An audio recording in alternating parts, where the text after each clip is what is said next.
हैं, Donald Trump की नीतियों ने एक ऐसी दुनिया को आकार लेने पर मजबूर कर दिया जिससे वैश्विक समीकरण पूरी तरह से बदल जाएगा। एक ऐसी बहुध्रुवीय दुनिया बन जाएगी जो अमेरिका को अलग थलग खड़ा कर देगी। और यह भविष्य की संभावना पर आधारित अनुमान नहीं है, बल्कि यह वर्तमान में हो भी रहा है, जिसका पहला टीजर था एससीओ का सम्मेलन और आज ट्रेलर लॉन्च होने जा रहा है। चीन की विक्ट्री डे परेड, जिसकी तस्वीरें, झलकियां अभी हमने आपको दिखाई भी। इसलिए सवाल यह उठता है कि ट्रंप की नियत लगातार आखिर क्या है? ऐसा उन्होंने क्यों किया जो टैरिफ किंग के तौर पर अब वो पहचाने जाने लगे? जवाब इस रिपोर्ट में है।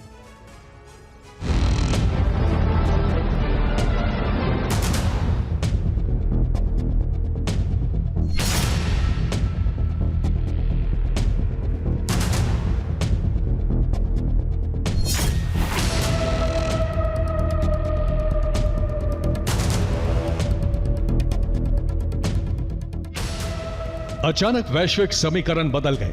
दुनिया में बहुध्रुवीय शक्ति के जन्म की बुनियाद पड़ गई। लेकिन विश्व समीकरण में इतनी जल्दी बदलाव आएंगे, इसका अंदाजा शायद ही अमेरिका की उस जनता ने लगाया होगा जो एक विश्व शक्ति के नागरिक होने पर गर्व करते हैं। तो क्या ट्रंप ने अपनी नीति से सुपर पावर युग खत्म कर दिया? क्या ट्रंप ने ही दुनिया में अमेरिका की प्रतिद्वंदी शक्ति को जन्म लेने की नींव रख दी? प्रश्न इसलिए उठ रहे हैं क्योंकि एससीओ की बैठक में चीन, रूस और भारत के बीच बढ़ी करीबी ने एक ध्रुवीय दुनिया को एहसास करा दिया है। अब विश्वास की बुनियाद पर बहुध्रुवीय दुनिया आकार ले रही है।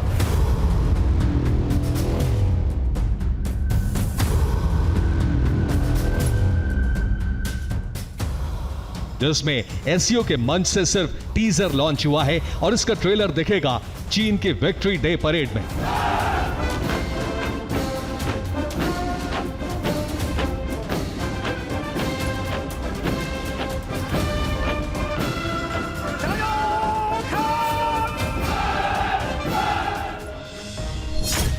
क्योंकि आधिकारिक मीडिया ने जानकारी दी है कि 3 सितंबर को 80वें विजय दिवस में 70 मिनट तक अमेरिका को संदेश दिया जाएगा, जिसमें सैन्य परेड 2 चरणों में आयोजित की जाएगी। पहला चरण होगा सैन्य समीक्षा और दूसरा चरण होगा मार्च पास्ट। इसमें मार्च पास्ट के दौरान जिनपिंग और केंद्रीय सैन्य आयोग के अध्यक्ष कतारबद्ध खड़ी सेना की समीक्षा करेंगे। लेकिन इसके बाद चीन का पावर शो होगा।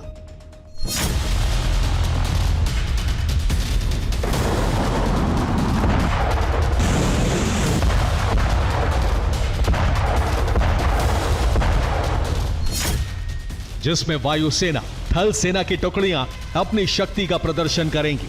जमीन पर थल सेना की 45 टुकड़ियां तियानमेन चौक से गुजरेंगी, तो वहीं वायुसेना के यूनिट रक्षा और सुरक्षा की तैयारी दिखाएंगी। यही नहीं, इस परेड में चीन के घातक हथियारों का प्रदर्शन भी होगा।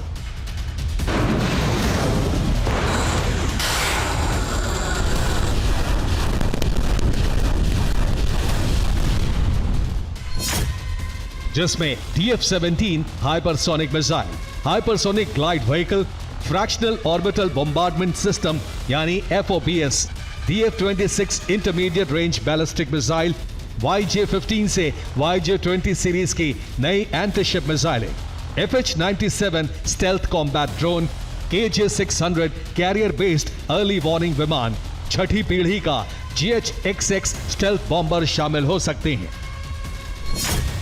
और इस तैयारी को अमेरिका के खिलाफ इस्तेमाल होने का संकेत देंगे विक्ट्री डे के मेहमान,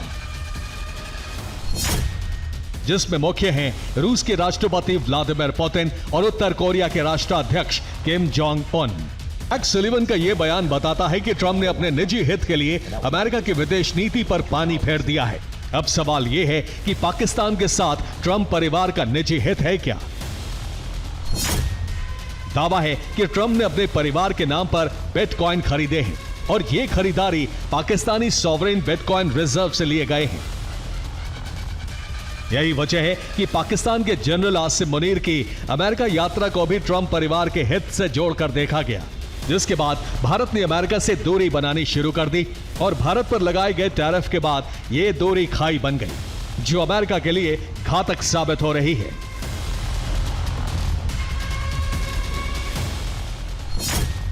क्योंकि चीन के खिलाफ भारत अमेरिका के लिए रणनीतिक साझेदार हो सकता था। रूस अमेरिका की दूरी पाटने में भी भारत की भूमिका अहम हो सकती थी, लेकिन ट्रंप ने पारिवारिक हित के लिए देश की विदेश नीति को ही ताक पर रख दिया, जिसकी पुष्टि करती है यूरोपीय देशों के नजरिए पर प्रकाशित एक रिपोर्ट,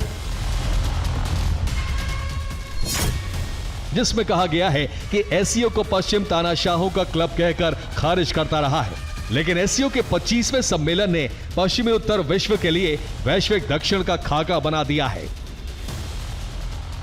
जिसमें रूस एक ताकत के रूप में उभरा है और एससीओ की भूमिका ने दुनिया को बहुध्रुवीय बनाने की बुनियाद कर दी है। कहने का मतलब यह है कि पश्चिमी मीडिया अब मानने लगा है कि एक नई शक्ति का उदय संभव है और इसका सबसे बड़ा कारण ट्रंप, उनके निजी हित और मनमानी पॉलिसी है। Bureau report, TV9 Bharatvarsh.